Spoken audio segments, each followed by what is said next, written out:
انعام میاں ہمارے رشتے کے چچا ہوتے تھے۔ بیوی کی وفات کے بعد چچا اکیلے رہنے پر مجبور ہو گئے۔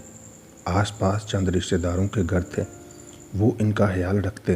کبھی کسی سے گھر سے روٹی آ جاتی اور کبھی کسی کے گھر سے ناشتہ آ جاتا، مگر وہ نہیں چاہتے تھے کہ کسی کے گھر کا کھائیں۔ السر کے مریض تھے، بازار کا کھانا بھی نہیں کھا سکتے تھے۔ اس طرح وہ بیمار پڑنے لگے۔ ان کی غیرت کو یہ بھی گوارا نہ تھا کہ پڑوسیوں کے ٹکڑوں پر پلیں۔ محلے میں ان کی رشتے کی خالہ رہتی تھی۔ انہوں نے کہنا شروع کیا کہ انعام تم دوسری شادی کر لو، کب تک لوگوں کے لیے روٹی کے محتاج رہو گے۔ خالہ کی کوشش سے ایک جگہ چچا کا رشتہ طے ہو گیا اور کچھ عرصے بعد دوسری شادی ہو گئی۔ یہ بیوی خوبصورت اور جوان تھی، مگر ستیلی ماں کے ہاتھوں پلی بڑی تھی، لہٰذا کچھ باغی قسم کی تھی۔ ماں نے بچپن میں دبا کے رکھا، جبکہ اسے فیشن اور میک اپ کا شوق تھا۔ رفت سوچا کرتی کہ شادی ہو گئی تو اپنے سب ارمان نکال پاؤں گی۔ چچا کی آمدنی زیادہ نہیں تھی، وہ محنت کش آدمی تھے، حق حلال کی روزی روٹی پر گزارا کرتے تھے۔ تنخواہ سے گھر کا خرچہ بمشکل پورا ہوتا تو بیوی کے عللوں تللوں کے لیے پیسے کہاں سے آتے۔ وہ ایک ورکشاپ پر ملازم تھے۔ مکان آبائی تھا جس کا کرایہ نہیں دینا پڑتا تھا۔ شروع دنوں میاں بیوی بہت خوش رہے۔ اس کی بیوی زیادہ تر گھر میں ہی رہتی، محلے کے گھروں میں بھی آتی جاتی نہیں تھی۔ پاس پڑوس سے عورتیں خود ان کے یہاں آ کر مل جاتی تھیں۔ ستیلی ماں نے تو ان کی بیاہ کر بول ہی گئی تھی۔ جو وقت گزرتا گیا رفت ہوشیار ہوتی گئی۔ اب وہ آس پاس کے آنے جانے لگی۔ جب گھر سے پاؤں نکالنے کی جھجک ختم ہو جائے تو عورت کے لیے درمیان دریا اور سمندر ایک جیسے ہو جاتے ہیں۔ یہی حال اس عورت کا ہوا۔ وہ اب اکیلی بازار جانے لگی۔ بازار جانا روز کا معمول ہو گیا تھا۔ کہتی تھی کچھ خریدنے نہیں جاتی، بس رونق میلہ دیکھنے کو جی کرتا ہے تو چلی جاتی ہوں۔ گھر میں بیٹھے بیٹھے جسم اکڑنے لگتا ہے۔ انعام تو شام دڑے ہی آتے ہیں، میں سارا دن اکیلی اوب جاتی ہوں۔ بازار میں پھرتے پھراتے ایک دن وہ ایک اجنبی عورت کے ساتھ ٹکرا گئی۔ عورت خاصی فیشنیبل اور تیز ترار تھی۔ اس نے آنا فانا چچا کی دلہن کو سہیلی بنا لیا اور یہ اس خاتون کو گھر لے آئیں۔ اب تو یہ روز کا معمول ہو گیا۔ رفت جب تک ہونہار سے نہ ملتی اسے چین نہ آتا۔ دونوں کے مزاج ملتے تھے سو ایک سے دو بلے ہوئے۔ ہم خیال ہم طبیعت خوب گاڑی چھننے لگی۔ نوبہار بیگم روز دوپہر کو آ جاتی، دونوں اکٹھی کھانا کھاتی اور بازار کو نکل جاتی۔ شروع میں ان دونوں کی دوستی کا کسی نے نوٹس نہیں لیا۔ جب ساتھ آمد و رفت زیادہ ہونے لگی تو محلے والوں کو نوٹس لینا پڑا۔ ادھر نوبہار دوستی کے بعد رفت کے خیالات میں بہت تبدیلی آ گئی۔ وہ اب امیر زادی بننے کے خواب دیکھنے لگی۔ اس کا اپنا محلہ گندا اور گھر تنگ نظر آنے لگا۔ سہیلی کی چھپ دیکھ کر وہ بھی چھاپ تلک کے چکروں میں رہنے لگی۔ اسے بننا سنورنا بھی خوب آ گیا تھا۔ چاہتی تھی جیسا پہناوا اور اس خاتون کا ہوتا ہے ویسا ہی اس کا بھی ہو۔ دیکھنے سے نوبہار ایک امیر عورت لگتی تھی۔ اس کا لباس عمدہ اور تراش خراش دولت مندوں کی سی تھی۔ محلے کی خاتون اس عورت کے لباس اور زیورات سے متاثر نظر آتی تھیں، لیکن کسی کی سمجھ میں یہ نہیں آتی تھی کہ رفت کا اس امیر عورت سے کیا جوڑ بنتا ہے اور دونوں کی دوستی میں کون سا راز پوشیدہ ہے۔ اب یہ ہوتا ہے کہ جب چچا گھر آتے بیوی کا مزاج نہ ملتا، وہ اکھڑی رہتی، بات بے بات الجھتی اور ذرا سی بات پر جھگڑا شروع کر دیتی۔ کبھی کہتی مجھے اچھے کپڑے لا کر دو، میک اپ کا سامان لا دو۔ وہ پہل تو سمجھاتے رہے کہ تنخواہ کم ہے، میں یہ سب چیزیں لا کر تم کو نہیں دے سکتا۔ عزت کی چادر سے ہم نے اپنے غربت کو ڈھکا ہوا ہے، دوسروں کے سامنے ہاتھ پھیلانے کی نوبت نہ آ جائے۔ یہی اچھا ہے۔ جب رفت نے شوہر کو زیادہ تنگ کرنا شروع کیا تو دونوں کے درمیان جھگڑا طول پکڑتے اتنا زیادہ ہوا کہ نوبت مار کٹائی تک آ گئی۔ چونکہ ہمارا گھر ان کے بالکل ہی نزدیک تھا، تب بھی امی اور بھائی جھگڑے میں مداخلت کرتے، ان کے گھر سمجھانے کو جاتے۔ چچی رفت کسی کی بات نہ سنتی، بلکہ شوہر کی کم حیثیتی کا رو کر گلہ کرتی اور کہتی کہ میں بھی انسان ہوں، میری بھی کچھ خواہشات ہیں جو شادی کی قید میں ایسے ہی بھگتتی تو روکھی سوکھی میرے ماں باپ کے گھر نہیں مل سکتی تھی۔ صاف ظاہر تھا رفت نے بڑے اونچے خواب دیکھنے شروع کر دیے تھے اور وہ اپنی خواہشات کی تکمیل چاہتی تھی۔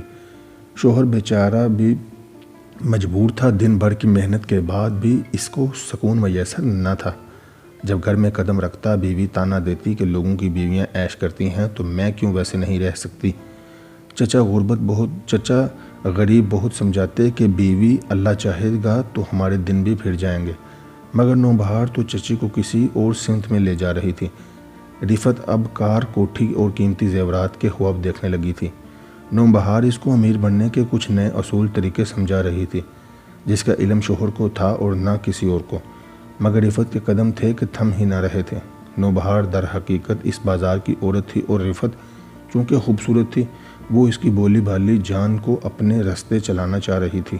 اس کے مقصد تک کا علم تو خود رفت کو بھی نہیں ہوا تھا۔ نوبہار اس کو اکساتی، اس کے شوہر کی غربت کا احساس دلاتی، کہتی کہ تمہارے حق تلفی ہو رہی ہے اور یہ سب تمہاری کم ہمتی کی وجہ سے ہے جو ایسی زندگی گزارنے پر اکتفا کر رہی ہو، ورنہ تمہاری جیسی خوبصورت اور دولت میں کھیلنا چاہیے تھا۔ نوبہار کا ایک واقف کار جلیل تھا، جس کی ویڈیو کی دکان تھی۔ وہ اکثر رفت کو اس کی دکان پر لے جاتی اور جہاں دونوں بیٹھ کر آئس کریم کھاتی۔ جلیل اچھے کردار کا آدمی نہ تھا، اس نے بھی طریقے سے رفت کو نئے نئے خواب دکھائے۔ نوبہار کے ساتھ وہ اس کے گھر بھی آنے لگا۔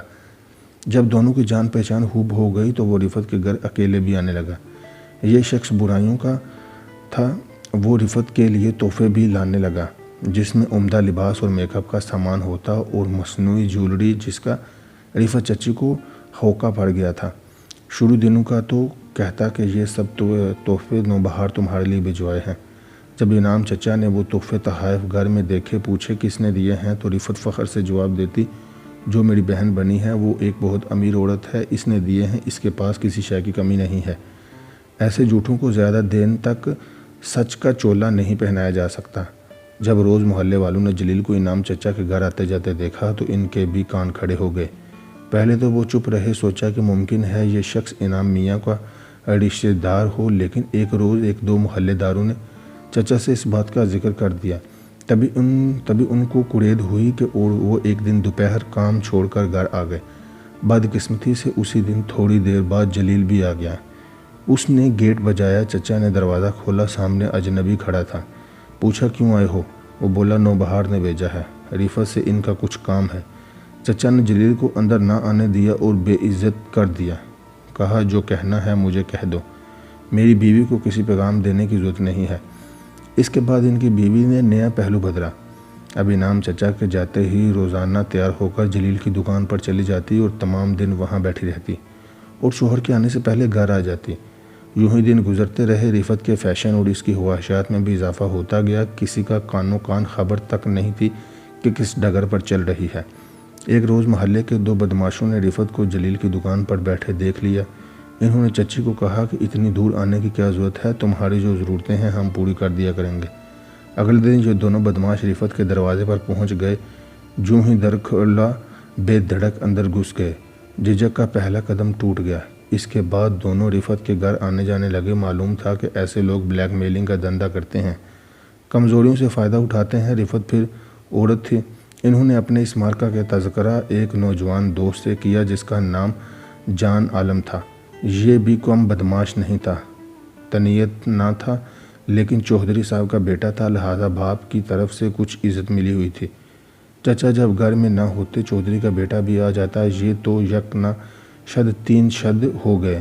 رفت گھبراتی، تب اس نے اس شرط پر جان عالم سے دوستی کر لی کہ وہ ان بدماشوں سے ان کی جان چھڑوا دے گا جو اس کو بلیک میل کر کے خدا جانے کہاں کہاں لے جانا چاہتے تھے۔ جان عالم با اثر تھا۔ اس نے ان بدماشوں کو روک دیا کہ وہ رفت کا خیال چھوڑ دیں اور اس کے گھر نہ آیا کریں۔ یوں چودھری کے بیٹے عالم کی رفت سے گہری دوستی ہو گئی۔ وہ پیسے والا آدمی تھا۔ اس کی گاڑی پر بیٹھ کر رفت تمام شہر کی سیر کرتی، اچھے ہوٹلوں کا کھانا کھاتی، شاپنگ کرتی اور بہت خوش رہتی۔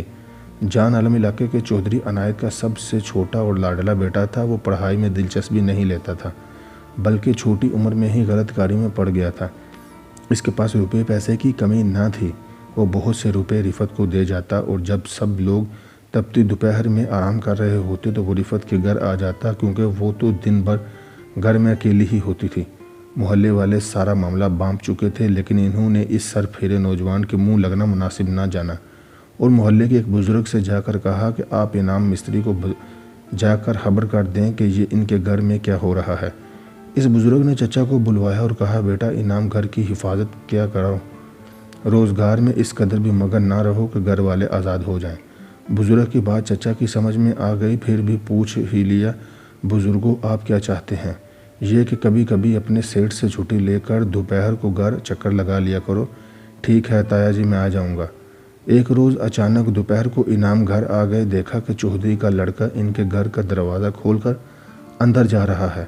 ان کی تو سیٹی گم ہو گئی، کیونکہ جان عالم نے ان کے گھر میں داخل ہوتے ہی اندر سے دروازہ لاک کر دیا تھا اور چچا باہر کھڑے رہ گئے تھے۔ اب وہ اندر کیسے جاتے؟ چند لمحے باہر کھڑے سوچتے رہے، تبھی سامنے والا دکاندار ان کے پاس آیا۔ یہ دبے قدموں چلتے مکان کی پچھلی جانب گئے اور اس دکاندار سے سیڑھی مانگ کر عقبی دیوار پر چڑھ گئے۔ پھر کسی طرح چھت پر پہنچے، جھانک کر دیکھا زینے کا دروازہ بند تھا، مگر باورچی خانے کی کھڑکی کھلی تھی۔ انہوں نے چھت کی باؤنڈری سے لٹکا باورچی خانے میں کھڑکی کی پائنوں پر پاؤں ٹکائے اور کھڑکی سے پھسلتے ہوئے نیچے آ گئے۔ وہ تبھی بیڈ روم کی کھڑکی طرف گئے، جو تھوڑی سی کھلی تھی، باقی پر پردہ پڑا ہوا تھا۔ جڑی سے جھانکا، بیوی اور چودھری کا سپوت دونوں کمرے میں تھے۔ کھٹکا محسوس کر کے ان کی بیوی باہر آ گئی۔ یہ فوراً کھڑکی کی اوٹ میں ہو گئے۔ بیوی باورچی خانے میں گئی اور وہاں سے صحن سے ہوتی ہوئی بیرونی دروازہ دیکھنے چلی گئی، جو اندر سے بدستور بند تھا۔ دروازے کو بند پا کر اس نے اطمینان کا سانس لیا۔ اس اثناء میں انعام چچا کھڑکی کے راستے باورچی خانے کے اندر پہنچ گئے، وہاں سے برآمدے میں آ گئے اور پھر اس راستے سے سامنے والے کمرے میں چلے گئے، جبکہ جان عالم دوسرے کمرے میں لیٹا ہوا تھا۔ جس کمرے میں چچا تھے وہاں سردائی گھوٹنے والا ڈنڈا پڑا ہوا تھا۔ انہوں نے وہی اٹھا لیا اور بیوی کے لوٹ آنے تک کے انتظار میں چپ سادھ لی۔ بت بنے دروازے کی اوٹ میں ایستھا ہو رہے تھے۔ بیوی صحن سے گزرتی برآمدے کی طرف آنے کی بجائے باورچی خانے چلی گئی۔ وہ اب کچن کے دروازے کو بند کر رہی تھی اور اس کا محبوب برابر والے کمرے میں لیٹا ہوا تھا۔ کچن بند کر کے وہ اس کمرے کی طرف گئی جہاں جان عالم اس کا منتظر تھا۔ پاؤں کی چاپ سن کر وہ بولا، آ گئی ہو میری جان، کدھر چلی گئی تھی؟ یہ سن کر انعام چچا کے تن بدن میں آگ لگ گئی۔ وہ دروازے کے پیچھے کھڑے تھے، ان کی بیوی کمرے کے اندر جا چکی تھی۔ جان عالم اوندے منہ بستر پر لیٹا ہوا تھا۔ چچا اب اور زیادہ برداشت نہ کر سکتے تھے۔ برابر والے کمرے کے دروازے کے پیچھے سے نکل کر وہ بھی ان کے سروں پر پہنچ گئے اور دیوانہ وار ڈنڈے کو ان پر برسانے لگے۔ پہلے 2-3 وار جان عالم کو لگے کیونکہ وہ اوندا لیٹا ہوا تھا۔ اس نے بر وقت سر پڑنے والے وار نہ دیکھ سکا تھا۔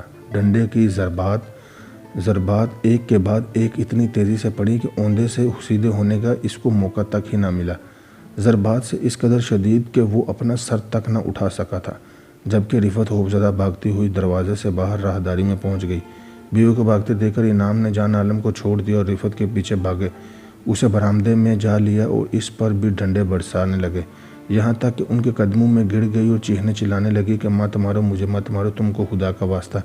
مگر جوش غضب میں چچا میاں کا ہاتھ نہ رکا، یہاں تک کہ رفعت کا بھیجا باہر آ گیا۔ اس کے بعد انہوں نے مضروب جان عالم کو بھی مار کر ہی دم لیا۔ چچا انعام رحم دل اور کسی کو ستانے والے شخص قطعی نہ تھے۔ وہ نہایت بے ضرر قسم کے آدمی تھے۔ نہ جانے اس روز ان پر ایسی وحشت کیسے طاری ہو گئی کہ انہوں نے جنونی وار کر دیے اور آنا فانا 2 جانیں لے لیں۔ اس کے بعد وہ فوراً تھانے چلے گئے اور خود کو حوالہ پولیس کر دیا۔ پولیس نے لاشوں کو قبضے میں لیا اور ان کا پوسٹ مارٹم کیا اور جو قانونی کارروائی ہونا تھی ہو گئی۔ کیس چلا، انعام چچا کو 3 سال قید ہوئی۔ 3 سال کے بعد وہ رہا ہو گئے۔ اس کے بعد وہ پھر سے اپنے برباد گھر میں اکیلے ہی رہنے لگے۔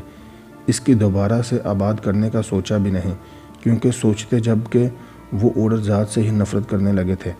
بعد میں بھی باوجود قاتل کہلانے کے انہوں نے کسی کو نقصان نہ پہنچایا۔ تبھی محلے کے بچے، بوڑھے اور جوان سبھی اب بھی ان کے ساتھ عزت سے پیش آتے تھے اور کوئی ان سے خوف نہیں کھاتا تھا۔ ہم اکثر سوچتے کہ چچا انعام تو اچھے آدمی تھے، نہ جانے پھر کیوں ان کو یہ سزا ملی کہ قاتل کہلانے اور قتل جیسا گناہ کبیرہ ان کے سرزد ہو گیا۔ اس میں چچا کی کوئی غلطی ہوگی، لیکن رفعت ایسی بیویوں کا بھی دوش ہوتا ہے کہ جو اپنی خواہشات کے پیچھے عزت گنوانے کو برا خیال نہیں کرتی۔ ہر عورت کی سوچ سمجھ کر سہیلی بنانا چاہیے، کیونکہ ہر راہ چلتی عورت دوست نہیں ہوتی۔ شوہر اگر محنت مشقت سے حلال روزی کماتا ہے تو بیوی کو اسے کم حیثیت سمجھ کر محض نمود و نمائش کی خاطر بھٹک جانا بھی تو زیب نہیں دیتا۔